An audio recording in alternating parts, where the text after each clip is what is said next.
Bien, muchas gracias. Gracias por esta comparecencia. Las preguntas son muy interesantes. Quiero desde luego comenzar con la pregunta del senador Emilio Álvarez y Casa.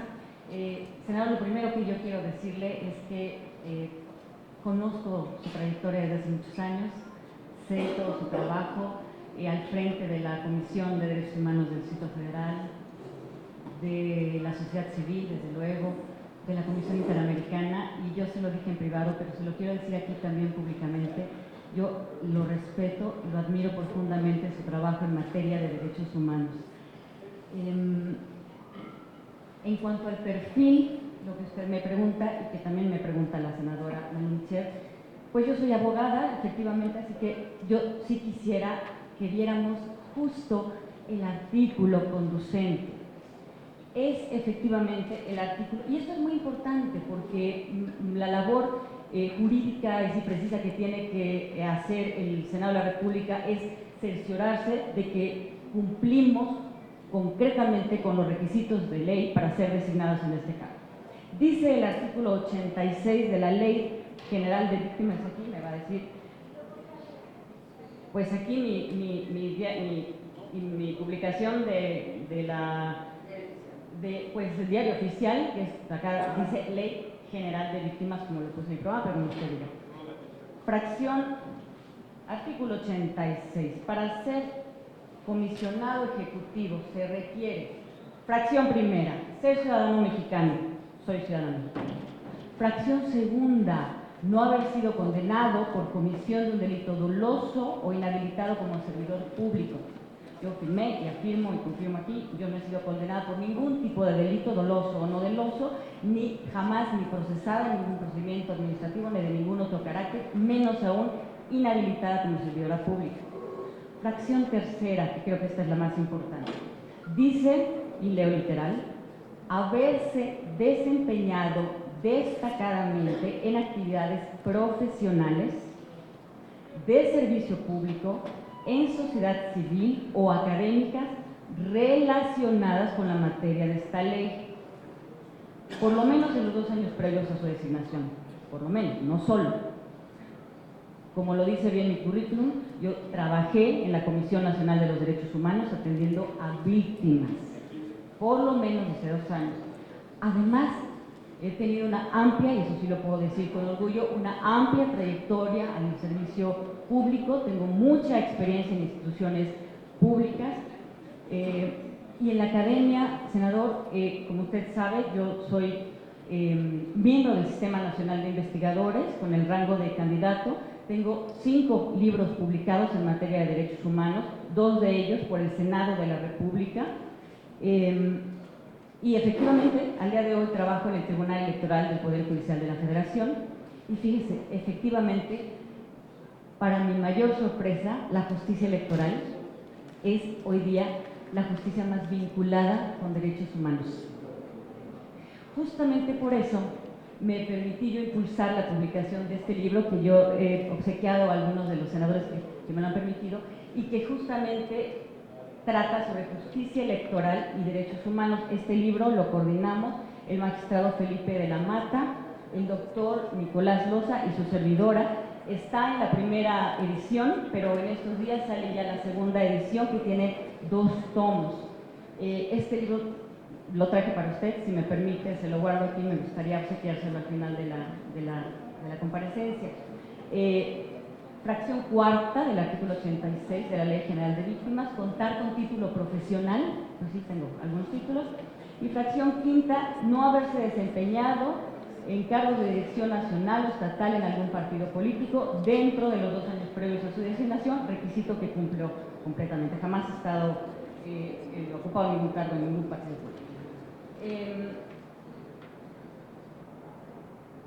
Quiero decirle, senador, quiero decírselo bien claro, yo jamás, nunca he ofrecido absolutamente nada incorrecto a una víctima. Ni una plaza, ni inscripción al registro nacional, ni nada que no sea más allá del apoyo humano, solidario e institucional a través de la SEAD. Yo creo, considero, y lo dije desde el primer momento en que salió alguna nota, que esa es una conducta que debe investigarse, que debe perseguirse y que debe sancionarse. Nadie debe lucrar con las víctimas. Y le aseguro que de ninguna manera es una conducta que haya yo cometido. Jamás. Nunca. Paso a la siguiente pregunta, es un poco larga. Me preguntaba sobre la definición de víctima. Fíjese, también le voy a contestar como abogada, senador, estimado. Dentro de mi programa de trabajo, lo digo y lo digo con mucha claridad, la ley tiene una definición de víctima y de violación a derechos humanos y del delito amplísima. Y ese es un problema, porque eso hace que hoy día esté atendiendo la SEAD a víctimas de cohecho, a víctimas de fraude genérico, a víctimas de delitos electorales. Eso justamente es el problema. Y usted me dice, oye, Mara, pero la declaración de los principios de víctimas del delito y de víctimas de abuso, y yo diría, claro que sí, senador, pero esa es una declaración, no es una ley. Una ley, como sabemos los abogados, tiene que tener una definición precisa que permita su aplicación concreta. Entonces, si me lo pregunta como abogada, yo creo que la definición sí es demasiado amplia, con los pros y contras que tiene eso, y bueno, yo creo que hay que enfocar la SEAD, le voy empezando ya a contestar al senador Cepeda, hay que enfocar los recursos de la institución a las víctimas de graves violaciones a derechos humanos, porque el que mucho abarca, poco aprieta, ¿no? Me pregunta por la tarjeta electrónica que yo propongo en mi plan de trabajo. Esta es una forma, me parece práctica, de tener control del gasto público. Uno de los problemas que tiene la SEAD hoy día es que entrega los recursos y luego en 30 días después tiene que comprobar los gastos. Entonces, lo que me cuentan las víctimas es que se las pasan obteniendo tickets de las tiendas de alrededor para poder llegar y comprobar el gasto. Y entonces se vuelve la comprobación del gasto y la entrega, o sea, se les entrega poco, se les entrega mal, se les gasta un montón de tiempo en la comprobación.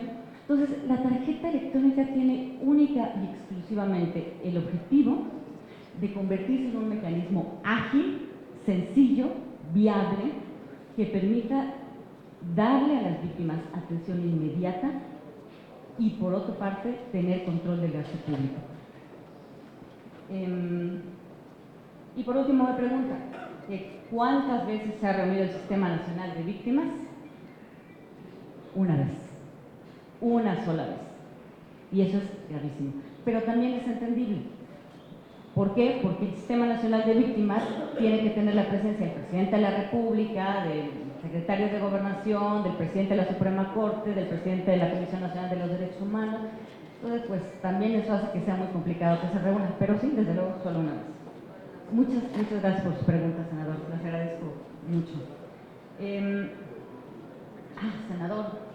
Senador Bolaños Cacho, gracias por las preguntas. Sí, bueno, a ver si lo tengo. Yo creo que si uno pretende dirigir una institución, lo más importante es saber con cuánto tiene y para qué sirve eso. Y sí, desde luego que me di a la tarea de verificar cómo andaba el presupuesto de la institución, de la Comisión Ejecutiva de Atención a Víctimas.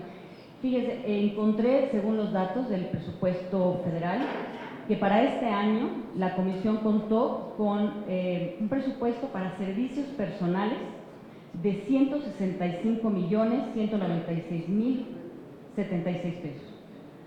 Para gastos de operación, 242.818.722. Y para otras erogaciones, 434.532.959 pesos. Eso hace un total, creo que es la cantidad importante a destacar, de 842.547.757 pesos. Ese es el presupuesto de gasto corriente autorizado para la SEAD este año. Verifiqué algunos datos más que yo creo que son importantes. Como sabemos, la SEAD tuvo una disminución en su presupuesto de gasto corriente. Entre 2018 y 2019 hubo una disminución del presupuesto del gasto corriente del 13.7%. Si les soy honesta, yo pensé que la disminución había sido mayor. No, fue en gasto corriente del 13.7%. Y fíjese, para mi sorpresa también este año hay un pequeño aumento, un chiquitito, pero el aumento entre 2019 y el 2020, ahí está, el nuevo presupuesto, es de 1.5%, más o menos por ahí está. Ahora, eso es por lo que hace el presupuesto de gasto corriente. Además, la institución tiene un fondo, el fondo, el FARI, pero que, como les digo, no sabemos ahí cuánto dinero hay, y eso es muy delicado. Yo creo que eso tiene que transparentarse. Así más o menos está el presupuesto. Y me contaba también sobre unas... sí, sobre las reglas de operación del FARI. Fíjese, me sorprendió cuando verifiqué la normatividad de la SEAD. Estas reglas fueron expedidas, fueron publicadas en el Diario Oficial de la Federación el 10 de agosto del 2017. Eso ya tienen algunos años, fueron expedidas por el anterior titular y contienen pues, las típicas normas de objeto y aplicación de las reglas, los artículos, integración del patrimonio, que prácticamente es un artículo, y muchas atribuciones del comisionado ejecutivo en relación con el fondo. Básicamente repiten muchas disposiciones de la ley. A mí me parece que estas reglas de operación del FARI son fundamentales, porque no son una norma con rango de ley y entonces nos permitiría fácilmente implementar innovaciones al modelo de atención a víctimas desde aquí. Lo que yo creo que primero habría que hacer es regular aquí el procedimiento ágil que yo les propongo, sencillo para que las víctimas tengan una atención pronta. En segundo lugar, pues yo creo que aquí se pueden poner todas estas reglas que les propongo para evitar la discrecionalidad en el uso de los fondos. Aquí en estas reglas pueden ir. Y desde luego, lo que les he comentado desde el principio, las reglas de transparencia y de rendición de cuentas respecto del fondo y todos los recursos asignados a la SEAD. Ahí los podemos poner. Entonces creo que esas mejoras podemos hacer.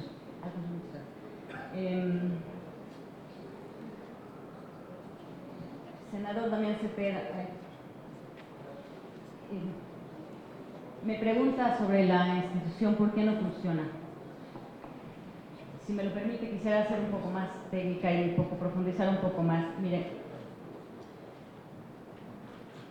a mí me parece que la Comisión Ejecutiva de Atención a Víctimas, estoy buscando un papel que tengo por aquí, la Comisión Ejecutiva de Atención a Víctimas, dentro de sus problemas centrales, tiene el que fue creada con el enfoque que tienen las instituciones de atención a víctimas de delitos violentos. ¿Me explico? La Ciudad de México fue pionera en atención a víctimas de delitos violentos y creó instituciones muy importantes, interesantes, digamos, bueno, quizás no demasiado grandes, pero sí importantes, que están adscritas a la Procuraduría General de Justicia del Distrito Federal. Me refiero al Centro de Terapia de Apoyo a Víctimas de Delitos Sexuales, o a CAPEA, que atiende a personas extraveras y ausentes, o al CABI, que atiende violencia intrafamiliar, mujeres y menores de hasta 12 años, el ADEVI, que atiende a víctimas de delitos violentos en específico, al CARIBA. CARIBA atiende a los hijos de mujeres violentadas mayores de 12 años. También está el CIBA, que en general atiende a los generadores de violencia. Todo este sistema constituye el sistema de auxilio a víctimas de la Ciudad de México. Este sistema es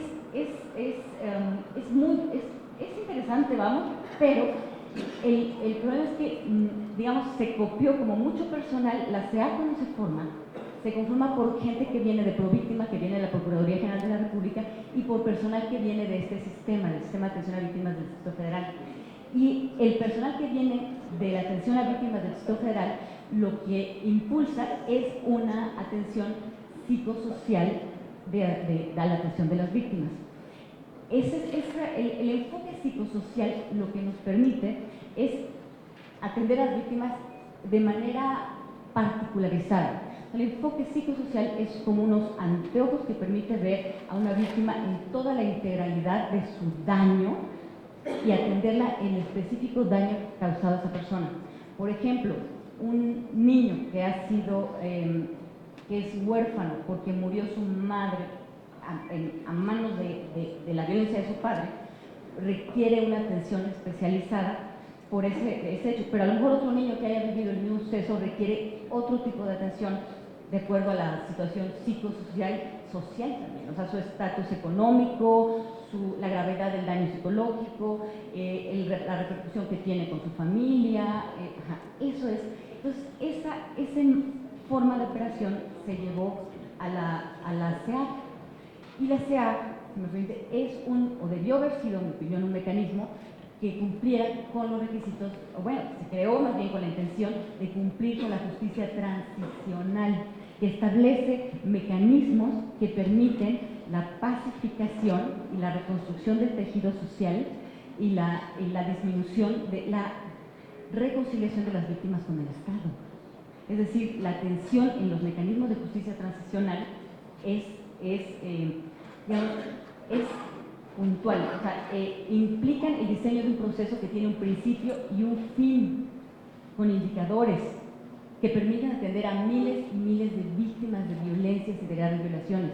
En cambio, la atención a delitos graves es una atención muy especializada, entonces muy particularizada para cada víctima. Entonces yo creo que si queremos que la SEAC funcione, tenemos que atender a las víctimas, sí, de la manera más particularizada que podamos, pero con un enfoque de políticas públicas, porque los recursos son limitados, porque necesitamos atender a miles y miles y miles de víctimas en el país, no a una, ni dos, ni tres. Entonces tenemos que crear un mecanismo que nos permita atenderlas a todas y que permita que las víctimas que hoy día están enojadas con el Estado, están molestas y están exigiendo respuestas por su dolor, poco a poco vayan reconciliándose con las instituciones del Estado, porque solo eso a la larga va a permitir la pacificación en nuestro país. Por eso es tan importante el discusión. Perdón que me haya extendido, quería